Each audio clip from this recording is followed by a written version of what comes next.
O Supremo Tribunal Federal está recebendo nessa quarta e quinta-feira influenciadores digitais que foram convidados por Luiz Roberto Barroso com o objetivo de divulgar uma imagem positiva da Corte.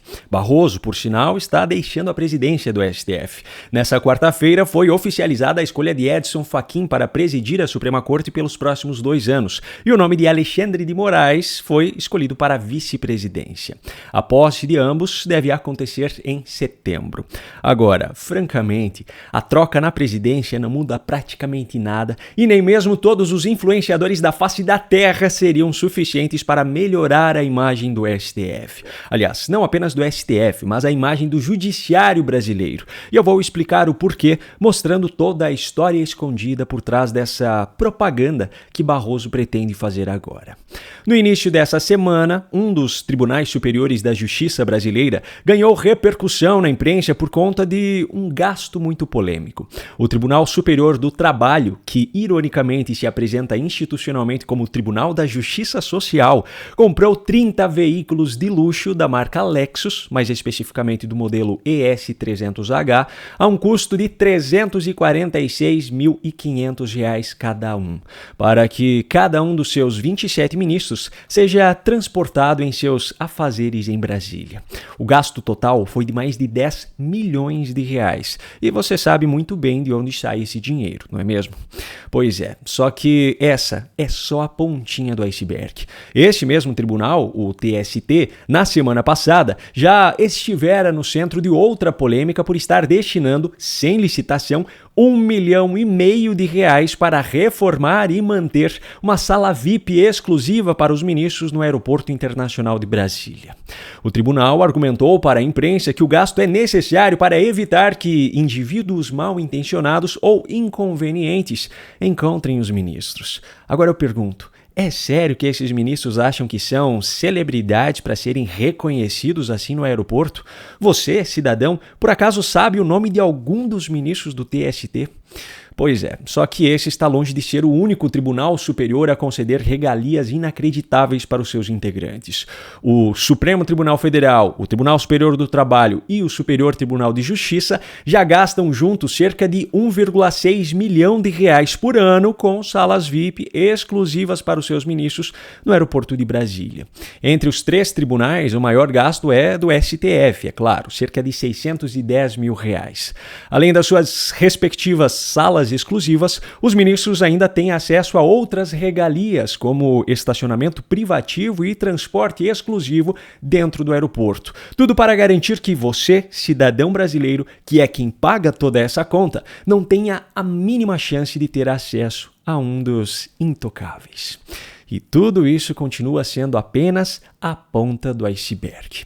Eu não sei se você se lembra, mas na semana passada eu fiz um vídeo falando justamente sobre o fato dos ministros do STF terem aprovado por unanimidade o orçamento da própria Corte para o ano de 2026, em um valor de R$ 1 bilhão e 47 milhões de reais, justificando o aumento em relação ao ano anterior pela suposta necessidade de se reforçar a segurança dos ministros. No mês passado, julho, mais uma vez a torneira dos cofres públicos foi aberta para o STF e dessa vez nem foi pelos próprios ministros, mas pelos deputados que aprovaram a proposta de criação de 160 novos cargos comissionados na Suprema Corte e ainda outros 40 cargos efetivos para policiais. No mês anterior, junho, os ministros do STF aprovaram o benefício de segurança vitalícia para eles próprios. Até então, o ministro tinha acesso a essa segurança por 36 meses após a sua aposentadoria. Agora, no entanto, esse benefício será para o resto da vida. Tudo isso, claro, bancado com o nosso dinheiro.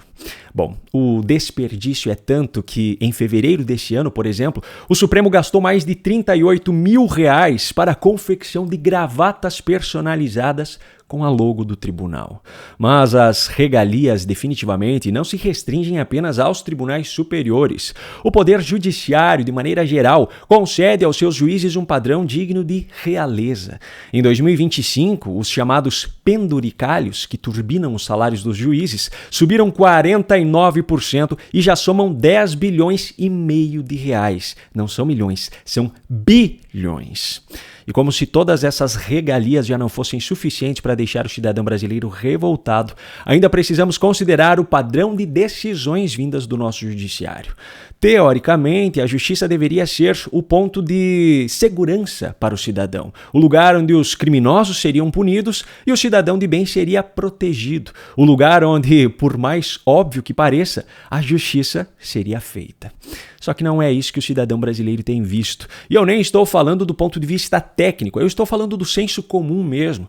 Parece ser cada vez mais frequente a existência de notícias de políticos envolvidos em casos de corrupção sendo soltos, traficantes, assassinos e outros sendo devolvidos às ruas, enquanto uma mãe sem antecedentes criminais é condenada a 14 anos de prisão por ter escrito uma frase com batom em uma estátua. Por sinal, uma frase que havia sido dita por um daqueles intocáveis que eu descrevi anteriormente.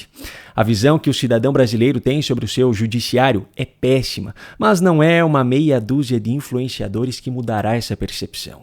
O que o brasileiro precisa, na verdade, é que a justiça desse país pare de se preocupar com a segurança dos seus ministros e comece a se preocupar um pouquinho com a segurança da população. Enquanto isso não acontece, porém, os ministros seguem com as suas narrativas. Nesse encontro com influenciadores, Barroso, por exemplo, disse isso aqui. Parte das dificuldades que o judiciário enfrenta muitas vezes é a incompreensão. E a incompreensão muitas vezes vem da linguagem que comunica mal. Já Alexandre de Moraes foi visto até fazendo piadas. Tá bem, meu advogado, eu tô precisando mesmo. Você fala inglês também? Eu vou falar, Pra me defender nos Estados Unidos? Não, ministro, o povo brasileiro não acha graça disso. Agora, por incrível que pareça, eu ainda tenho mais um absurdo vindo do STF para mostrar nesse vídeo.